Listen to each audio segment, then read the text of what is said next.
Diagnostic impressions in complete dentures. Some patients may have abnormal landmarks which are unfavorable for placing a denture. This unfavorable tissue should be corrected before making a primary impression. Procedure that involves the correction of these soft tissues abnormalities are collectively known as pre-prosthetic surgical procedures. As a first step in pre-prosthetic surgery, a diagnostic cast is prepared and surveyed to determine the amount of surgery required. In this chapter, we shall discuss in detail about making the diagnostic impression, pouring the diagnostic cast, and surveying the diagnostic cast. First, diagnostic impression. Diagnostic impressions are made as a part of treatment planning. It should be understood that this impression cannot be used to fabricate the denture. A diagnostic impression is defined as the negative replica of the oral tissues used to prepare a diagnostic cast. As mentioned above, the diagnostic cast is used for study purpose like measuring the undercuts, locating the path of insertion, etc., and not for any fabrication purpose. Making the impression. Diagnostic impression are prepared using a elastic impression material like agar or alginate. Rigid impression materials are contraindicated for making diagnostic impression. This is because the rigid material get locked in the undercuts and tend to break easily. Alginate chosen because it is elastic and economical. Ornamentarium.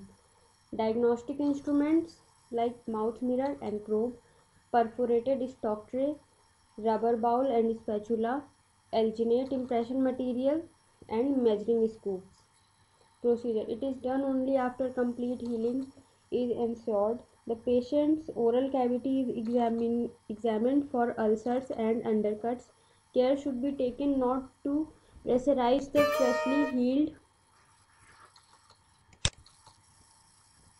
areas while making the impression. Stock tray selection. Perforated edentulous stock trays are used for alginate impressions. The stock tray should have at least 2 to 3 mm clearance. It should not be too large or small. The borders of the tray should be about 2 mm short of the vestibule. Modifying the tray to suit patient.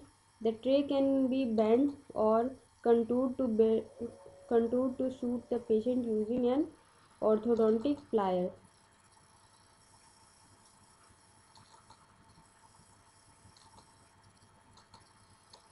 There should be an even space of 2 mm between the tray and the tissue surface. If the sulcus is too deep, the border of the tray should be built using utility wax.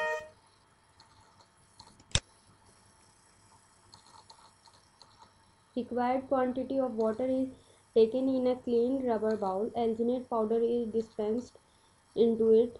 The alginate can be mixed manually using figure of 8 motion and mechanically using an alginate spatula. After mixing, the material is loaded quickly on the tray and inserted into patient's mouth. Operator should lift and manipulate the patient's lip and cheeks while making the impression. The lip should be moved upward, outward and downward. This helps to record the freni and sulci. The tray should be supported till the impression material is set. After material is set, the impression should be removed in a snap. The impression should be removed very quickly and gently in a snap. Excessive impression material should not be loaded because it can produce gagging. Patient with hypersalivation, antisylogoids like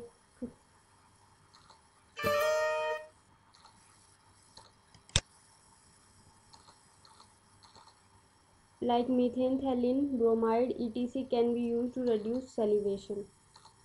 If there is a single large undercut, the impression should be removed along the direction of the undercut. This helps to prevent distortion of the impression. Technical consideration. If the patient has teeth to be extracted, care should be taken not to traumatize the remaining teeth while removing the impression. In such cases, impression should be withdrawn along the long axis of remaining teeth. The impression is inspected for extent and voids. If there is gross deficiencies, the impression should be repeated. Then making the diagnostic cast. First, cleaning and disinfecting the diagnostic impression. Dental stones should be sprinkled on the impression to identify the saliva present on the impression. The remnant of patient saliva should be removed using camel hair brush dipped in water. The impression should not be washed under direct water because it can get distorted. The impression should be disinfected before pouring the cast. Immerse the impression in a disinfectant like iodophor for 10 minutes. It's sufficient for complete disinfection. After disinfecting the impression, it should be placed in slurry water to avoid shrinkage. Slurry water improves the wettability of the plaster over the impression surface. Excess impression material should be trimmed gently with BP blade.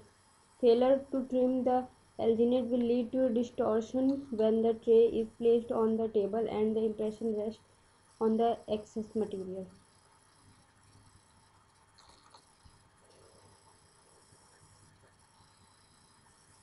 Pouring the diagnostic cast. The cast should be poured within 15 minutes after impression making. The base former can be used to make proper base. Usually a diagnostic cast is poured using dental plaster. Dental plaster is preferred because it is economical and reproduction of finer detail is not an important requisite. The impression is placed and stabilized over a piece of cotton so that the ridge appear parallel to the table. Required quantity of water and powder are dispensed in a rubber bowl and mixed in a circular motion. Once the plaster reaches a sufficient consistency, it should be placed on a vibrator to remove air bubble. Impressions are usually poured in three pours. The first pour, it should be of more liquid consistency. The plaster mix should be placed on distal end of the impression and allowed to flow all over. This prevents the entrapment of air bubbles. The impression should be placed in a vibrator to avoid occurrence of air bubbles. The first pour should extend up to half height of the ridge. Second pour should be a little thicker in consistency. Surface irregularities should not be removed because they act as retentive agents while pouring the last pour. After pouring the second pour, it should be placed in a slurry water to keep the plaster moist. The second pour should be fill the entire ridge. The last pour of the base pour is done using a base former. Plastic is mixed and poured onto the base former. A small quantity is applied over a second pour. The impression is applied over the second pour. Impression with the second pour is inverted over the base former. The third pour is contoured on the peripheral area to remove any demarcation between the second and third pour. The base should have a minimum thickness of 10 mm at its thinnest portion, the 10 mm at the center of the hard palate in the maxilla, 10 mm at the depth of lingual sulcus in the mandible. Excess plaster should be trimmed away. In case of mandibular impressions, the excess plaster in the tongue space area should be removed and contoured using a plaster knife. Care should be taken to avoid over trimming the plaster. In the absence of base former, a mix of plaster is spread over a glass plate or tile and the impression is inverted over it. Later, this base should be trimmed as, as per standards. Finishing the diagnostic cast. The diagnostic cast should be separated from the impression only an hour after its initial set. Since alginate is elastic, it is easy to remove the impression away from the cast. Care should be taken while removing the impression material from the undercut area. Small nodules and projections on the impression surface should be removed. The cast should not be washed under direct water because the superficial surface of the plaster will dissolve and get washed away. If a base former is not used during the third coat, then the base of the cast should be trimmed using model trimmer.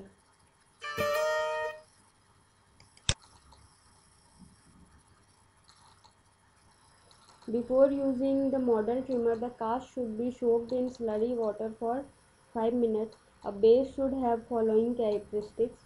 The side of cast are trimmed so that they are parallel to the buccal surface of the teeth. Posterior surface of the cast must be perpendicular to the floor. Edentulous cast will not have distinct surfaces. Land area periphery should be 3 mm wide all around the cast. This is done to preserve the depth and width of the sulcus. When the cast is trimmed in a model trimmer, the trimmed plaster forms a paste which is called sludge. Sludge should be removed when it is wet. Removing dry sludge is difficult and often results in damage to the cast. Excess plaster present on the lingual aspect of the mandibular cast should be removed using a beveled chisel. The base should be properly smoothed using sandpaper. The cast is ready to use.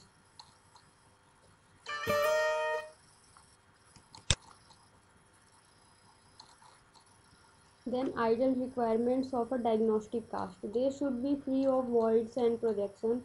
The surface should be smooth, dense and free of sludge.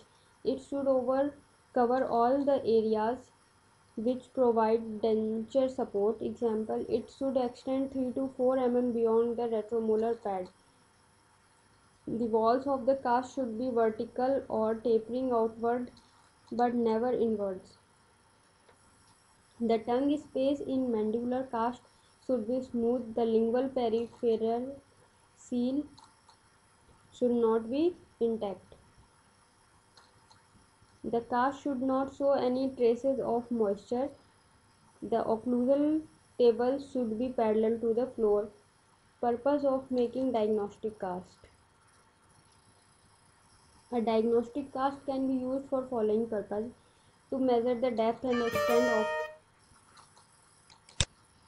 measuring the depth and extent of the undercut, to determine the path of insertion of the denture, to identify the plan, the treatment for interference like tori, to perform mock surgeries for maxillofacial prosthesis, to determine the amount of pre-prosthetics surgery required, to evaluate the size and contour of the arch, to get an idea about retention and stability offered by tissue, to determine the need of additional retentive features like overdenture, abutments, implants, abutment, etc.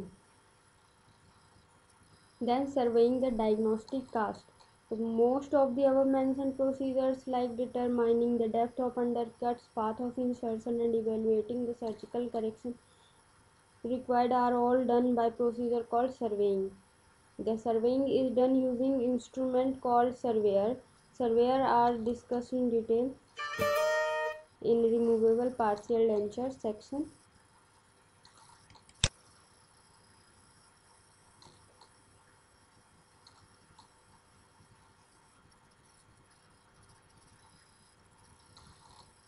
Measuring the depth of the undercut using surveyor. Surveying procedure includes mounting the cast, tilting the cast to avoid undercut, marking the height of contour, and finally measuring the depth of undercut. Mounting the cast. The cast is mounted by placing the locking it onto the surveying table. It should be placed in center with its tissue surface in horizontal plane. Once symmetry is checked, the last position is marked so that it can be remounted anytime. Then tilting the cast. It is done to change the path of insertion of a complete denture. When an undercut is present on one side of the ridge, tilting the denture to that side during the insertion solves the problem. The cast should not be tilted more than 10 degrees or else it will require excessive mouth opening at the time of insertion.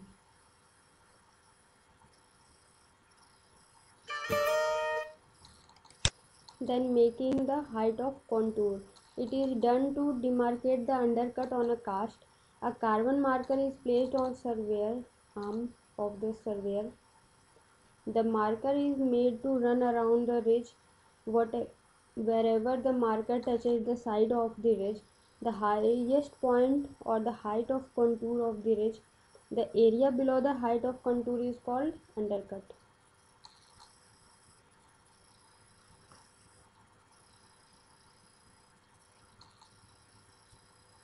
Then measuring the depth of the undercut. The depth of an undercut is measured using an undercut gauge.